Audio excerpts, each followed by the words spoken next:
Bom dia. Nossa aula agora será ainda sobre citologia, mas sobre gradiente de concentração e tipo de transporte. Gradiente de concentração é referente à concentração de soluto e solvente em determinados meios, como por exemplo as células. Aqui nós temos o meio A representado, ele está bem, tem bem mais soluto do que o meio B. Ele é chamado de meio hipertônico, enquanto o meio B é chamado de meio hipotônico por ter menor concentração de soluto. A concentração de soluto tende a ficar igual entre os dois, então eles tendem a sair do meio hipertônico para o meio hipotônico. Aqui vocês podem pausar e copiar se vocês quiserem. Aqui os meios estão iguais em solvente e soluto. Ocorreu a difusão do soluto, ou seja, ele passou do meio mais concentrado, que era esse, para o menos concentrado, e eles se tornaram meios isotônicos, ou seja, eles têm a mesma quantidade de soluto. O gradiente de concentração foi desfeito aqui, pois os dois estão isotônicos. Aqui, como eu disse, ocorreu a difusão do soluto, onde ele passou do meio mais concentrado para o menos concentrado, e a osmose do solvente, porque a osmose é sempre entre líquidos. Falando sobre os tipos de transporte na célula. Digamos que aqui nós temos 0,2 molar de sódio. E aqui fora da célula nós temos 0,4. Bom, como eles tendem ao equilíbrio, ele vai vir pelos fosfolipídios da célula e vai ficar cada um 0,3 aqui e 0,3 aqui, como está representado aqui. Essa é chamada de difusão simples. É um transporte passivo, chamado de difusão simples. Existem também algumas proteínas especializadas aqui na membrana plasmática, chamada de permeases. Elas facilitam essa troca entre o soluto, e por meio das permeases ela é chamada de difusão facilitada. Falando agora sobre a bomba de sódio-potássio, ela continuamente joga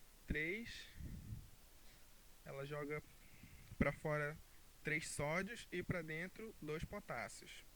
Como ela joga mais para fora do que bota para dentro, ela é contra o gradiente de concentração. Se é contra o gradiente, ele é um transporte ativo e, portanto, ele gasta energia, gasta ATP.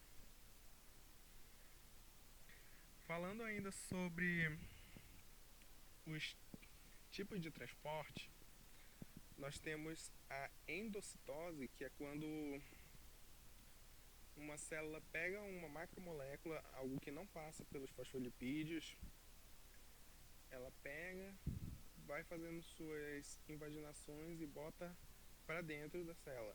Ela é chamada de fagocitose para os sólidos e pinocitose para os líquidos. O fenômeno contrário à endocitose é a exocitose, quando um sólido ou líquido está dentro da célula e ela joga para fora. Agora falando sobre a osmose. Osmose na célula animal, em que quando uma hemácia, por exemplo, ela é colocada no meio isotônico, ela continua normal, tem suas trocas, ela continua com sua conformação normal. Quando ela é colocada no meio hipotônico, tem muito mais sal dentro do que fora. Daí o sal puxa a água e ela tende a ocorrer nela o processo de crenação, que é quando ela incha tanto de água que ela implode.